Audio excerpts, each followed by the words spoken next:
เนาะวันนี้มากินมะขามป้อมด้วยโอ้ยหลายพวดสดๆเลยปักอะไรจากต้นเลย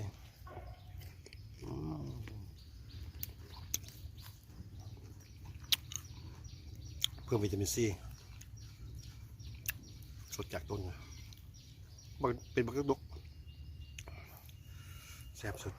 เจียวขิงเผ็ดๆ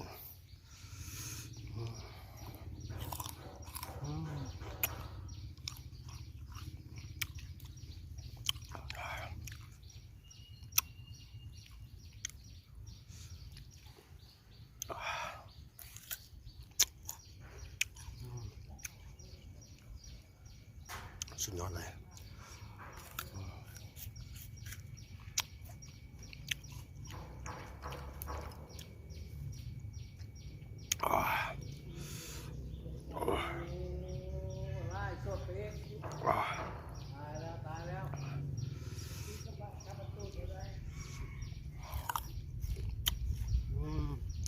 แซ่บสุดเลย